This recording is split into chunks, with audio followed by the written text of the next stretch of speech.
अगर रउआ सब चाहतनी हर रोज एक नया गाना सुने के तो रम्या म्यूजिक चैनल के लाल बटन दबा के चैनल के सब्सक्राइब करें और साथ में बेल आइकन दबाना ना भूलें। रम्या म्यूजिक प्रेजेंट।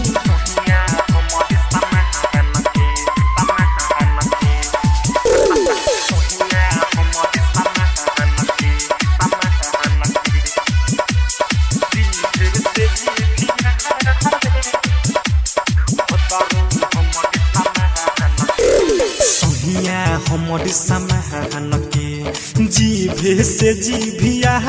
भे भतरू हमर समाहन के जीभे से जीभिया भे सोहिया हमर समान के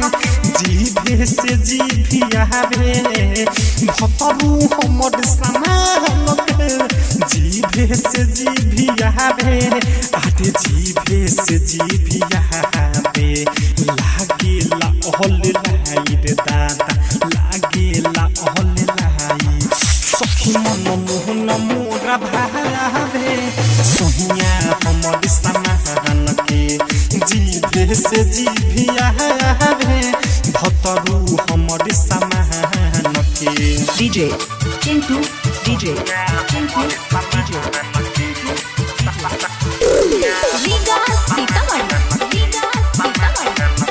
आप सुन रहे हैं अमृता म्यूजिक की शानदार प्रस्तुति।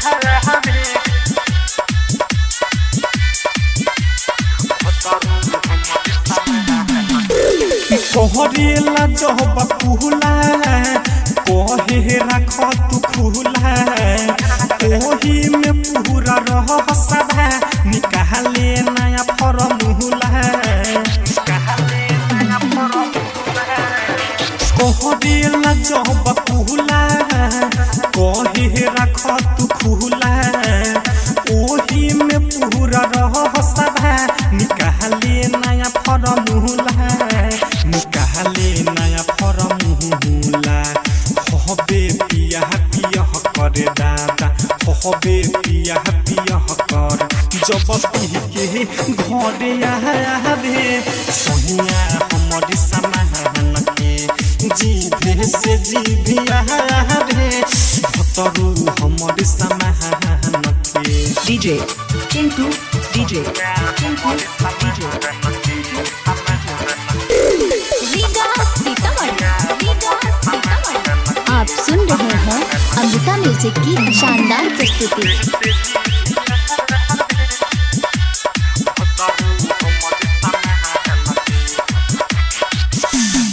भइल बहाल बुहुरा अल्लाह कुल रहिला पुहुरा हिराही तर रम्या राके सकहे मार देम पुहुरा हुहुरा भइल बहाल बुहुरा लागल रहेला पुहुरा राही तर रम्या राके सकहे मार देम पुहुरा हुहुरा हमारा दिम पुहुरा हुहुरा पिंटू पर मी देवरा हमर गोपाल यादो देवरा हमर रतिया में उ सतावे सोहिया हमर समाहन के जीभे से जीभिया भे भतरू हमर समाहन के जीभे से जीभिया भे भतरू हमर समाहन के जीभे से जीभिया भे आटे जीभे से जीभिया भे लागेला ओहल लाई रे दादा लागेला ओहल लाई सखी मन मोहन मोरा भावे सोहिया हमर समाहन के जीभे से जीभिया